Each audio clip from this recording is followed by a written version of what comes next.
हरे कृष्णा, राधे राधे। नमस्कार दोस्तों, हिंदू धर्म में एकादशी का विशेष महत्व है। साल में कुल 24 एकादशी पड़ती है। जिस साल में अधिक मास पड़ता है तो उस साल में 26 एकादशी पड़ती है।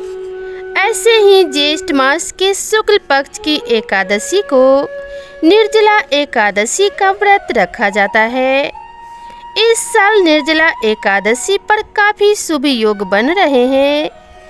इस दिन भगवान विष्णु की विधिवत पूजा करने से शुभ फलों की प्राप्ति होती है। इस एकादशी को सबसे कठोर एकादशी में से एक माना जाता है, क्योंकि इस व्रत के दौरान पानी पीने तक की मनाही होती है। निर्जला एकादशी का व्रत रखने से दीर्घायु और मोक्ष प्राप्ति का वरदान मिलता है। तो आइए जानते हैं निर्जला एकादशी की तिथि, शुभ मुहूर्त, महत्व सहित अन्य जानकारी। पंचांग के अनुसार ज्येष्ठ माह के शुक्ल पक्ष की एकादशी तिथि 17 जून को सुबह 4:42 से आरंभ हो रही है, जो 18 जून को सुबह 6:23 पर समाप्त होगी। ऐसे में उदया तिथि के आधार पर निर्जला एकादशी का व्रत 18 जून को रखा जाएगा। निर्जला एकादशी का व्रत पारण द्वादशी तिथि के दिन किया जाता है। इस साल निर्जला एकादशी के पारण का समय 19 जून को सुबह 6:15 से लेकर 8:10 तक है। इस दिन सुबह उठकर स्नान आदि करने के बाद भगवान विष्णु का नमन करते हुए व्रत का संकल्प लें। इसके बाद विष्णु जी की पूजा करें। इस दौरान उन्हें फूल माला, पीला चंदन, अक्षत भोग लगाने के साथ साथ विष्णु मंत्र, विष्णु चालीसा, एकादशी व्रत कथा का पाठ करें। अंत में विधिवत आरती उतारें। निर्जला एकादशी के दिन भगवान विष्णु के मंत्र ओम नमो भगवते वासुदेवाय नमः का जाप करें। निर्जला एकादशी को मोक्षदायिनी एकादशी कहा जाता है। इस दिन बिना जल ग्रहण किए दिन भर व्रत रखा जाता है और अगले दिन यानी द्वितीया तिथि को व्रत खोला जाता है। इसे सबसे कठोर एकादशियों में से एक माना जाता है। इस एकादशी को भीमसेनी पांडव एकादशी के नाम से भी जानते हैं। इसके साथ ही पूरी रात जागकर भगवान विष्णु से संबंधित भजन कीर्तन किया जाता है। इसके साथ ही गरीबों और जरूरतमंदों को कपड़ा, खाना, पानी, वस्त्र आदि दान करते हैं। निर्जला एकादशी व्रत के बारे में महाभारत में महर्षि वेद व्यास के वचन हैं कि पूरे वर्ष में होने वाली एकादशी, जिनमें अधिमास भी सम्मिलित है, यदि कोई न कर सके तो यह निर्जला एकादशी का व्रत करता है तो उसे सभी एकादशियों के व्रत का पुण्य फल प्राप्त होता है। इसलिए व्यास जी ने भीमसेन को निर्जला एकादशी व्रत करने की प्रेरणा दी, क्योंकि जठराग्नि तीव्र होने के कारण भीमसेन बिना खाए रह नहीं सकते थे। अतः भीमसेन ने वेद व्यास जी की प्रेरणा से इस व्रत को किया। निर्जला एकादशी के दिन भगवान विष्णु की आराधना की जाती है। लोग ग्रीष्म ऋतु में पैदा होने वाले फल, सब्जियां, पानी की सुराही, हाथ का पंखा आदि का दान करते हैं। इस उपासना में कौटिल्य अर्थशास्त्र के वस्तु नियम के भी दर्शन होते हैं, क्योंकि धन की अपेक्षा साधन या वस्तुओं को उपलब्ध कराकर समाज तुरंत लाभान्वित होता है। इसलिए व्रत के दिन प्राकृतिक वस्तुओं के दान का बड़ा महत्व बताया गया है। आर्थिक रूप से सामर्थ्यवान लोग प्राकृतिक वस्तुओं के साथ धन, द्रव्य आदि का दान भी कर समाज को आत्मबल प्रदान करते हैं। प्राचीन काल में धर्मज्ञ राजा एवं सामर्थ्यवान लोग निर्जला एकादशी को जल एवं गौदान करना सौभाग्य की बात मानते थे। इसलिए जल में वास करने वाले भगवान श्री नारायण विष्णु की पूजा के उपरांत दान पुण्य के कार्य कर समाज की सेवा की जाती रही है। आज भी अधिक नहीं तो थोड़ा ही श्रद्धालु लोग इस परंपरा का अपनी सामर्थ्य के अनुसार निर्वाह करते हैं। जिसकी जैसी क्षमता होती है वैसा दान करते हैं। इससे भगवान श्री हरि विष्णु की कृपा प्राप्त होती है। विधि विधान से पूजा के बाद निर्जला एकादशी व्रत के कथा का श्रवण जरूर करना चाहिए। तो चलिए इस पावन और पवित्र कथा को शुरू करते हैं। निर्जला एकादशी व्रत की कथा इस प्रकार से है। भीमसेन व्यास जी से कहने लगे कि हे पितामह, भ्राता युधिष्ठिर, माता कुंती, द्रौपदी, अर्जुन, नकुल और सहदेव आदि सब एकादशी का व्रत करने को कहते हैं, परंतु महाराज मैं उनसे कहता हूँ कि भाई मैं भगवान की शक्ति पूजा आदि तो कर सकता हूँ, दान भी दे सकता हूँ, परंतु भोजन के बिना नहीं रह सकता।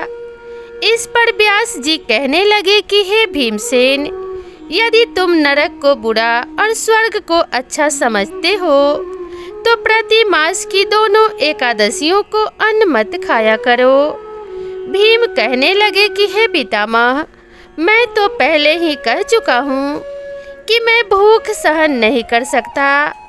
यदि वर्ष भर में कोई एक ही व्रत हो तो वह मैं रख सकता हूँ, क्योंकि मेरे पेट में वृक नाम वाली अग्नि है, सो मैं भोजन किए बिना नहीं रह सकता। भोजन करने से वह शांत रहती है, इसलिए पूरा उपवास तो क्या, एक समय भी बिना भोजन किए रहना कठिन है। अतः आप मुझे कोई ऐसा व्रत बताइए जो वर्ष में केवल एक बार ही करना पड़े और मुझे स्वर्ग की प्राप्ति हो जाए। श्री व्यास जी कहने लगे, हे पुत्र, बड़े बड़े ऋषियों ने बहुत शास्त्र आदि बनाए हैं जिनमें बिना धन के थोड़े परिश्रम से ही स्वर्ग की प्राप्ति हो सकती है। इसी प्रकार शास्त्रों में दोनों पक्षों की एकादशी का व्रत मुक्ति के लिए रखा जाता है। व्यास जी के वचन सुनकर भीम से नरक में जाने के नाम से भयभीत हो गए और कांप कर कहने लगे कि अब क्या करूं? मास में 2 व्रत तो मैं कर नहीं सकता। हाँ, वर्ष में एक व्रत करने का प्रयत्न अवश्य कर सकता हूँ। अतः वर्ष में एक दिन व्रत करने से यदि मेरी मुक्ति हो जाए तो कोई ऐसा व्रत बताइए। यह सुनकर व्यास जी कहने लगे, वृषभ और मिथुन की संक्रांति के बीच ज्येष्ठ मास के शुक्ल पक्ष की जो एकादशी आती है उसका नाम निर्जला है। तुम उस एकादशी का व्रत करो। इस एकादशी व्रत में स्नान और आचमन के सिवा जल वर्जित है। आचमन में 6 मासे से अधिक जल नहीं होना चाहिए, अन्यथा यह मद्यपान के सदृश हो जाता है। इस दिन भोजन भी नहीं करना चाहिए, क्योंकि भोजन करने से व्रत नष्ट हो जाता है। यदि एकादशी को सूर्योदय से लेकर द्वादशी के सूर्योदय तक जल ग्रहण ना करें तो उसे सारी एकादशियों के व्रत का फल प्राप्त होता है। द्वादशी को सूर्योदय से पहले उठकर स्नान आदि करके ब्राह्मणों को दान आदि देना चाहिए। इसके पश्चात भूखे और सत्पात्र ब्राह्मण को भोजन कराकर फिर आप भोजन कर ले। इसका फल पूरे 1 वर्ष की संपूर्ण एकादशियों के बराबर होता है। व्यास जी कहने लगे कि हे भीमसेन, यह मुझको स्वयं भगवान ने बताया है। इस एकादशी का पुण्य समस्त तीर्थों और दानों से अधिक है।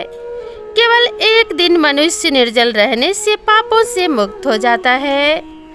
जो मनुष्य निर्जला एकादशी का व्रत करते हैं उनकी मृत्यु के समय यमदूत आकर नहीं घेरते, वरना भगवान के पार्षद उसे पुष्पक विमान में बिठाकर स्वर्ग को ले जाते हैं। अतः संसार में सबसे श्रेष्ठ निर्जला एकादशी का व्रत है। इसलिए यत्न के साथ इस व्रत को करना चाहिए। उस दिन ओम नमो भगवते वासुदेवाय मंत्र का उच्चारण करना चाहिए और गौदान करना चाहिए। इस प्रकार व्यास जी की आज्ञा अनुसार भीमसेन ने इस व्रत को किया। इसलिए इस एकादशी को भीमसेनी या पांडव एकादशी भी कहते हैं। निर्जला व्रत करने से पूर्व भगवान से प्रार्थना करें कि हे भगवान, आज मैं निर्जला व्रत कर रही हूँ या कर रहा हूँ, दूसरे दिन भोजन करूँगा। मैं इस व्रत को श्रद्धा पूर्वक करूँगा, अतः आपकी कृपा से मेरे सब पाप नष्ट हो जाए। इस दिन जल से भरा हुआ एक घड़ा वस्त्र से ढककर स्वर्ण सहित दान करना चाहिए।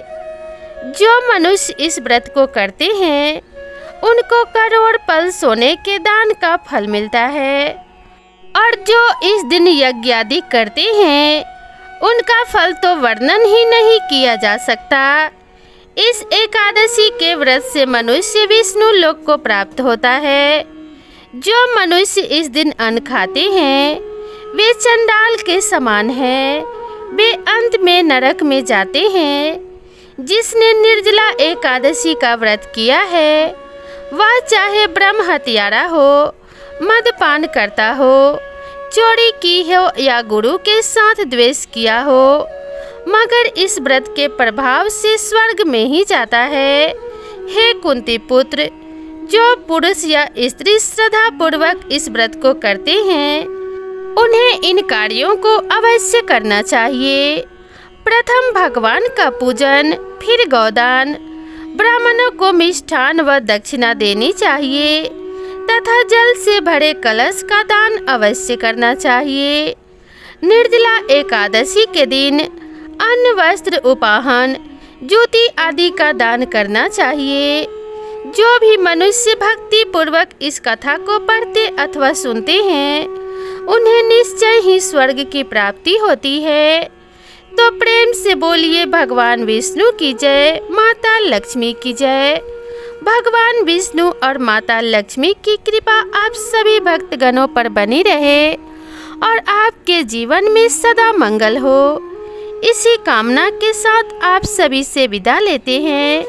मिलते हैं नई वीडियो में नई कथा और नई कहानी के साथ। तब तक के लिए राधे राधे।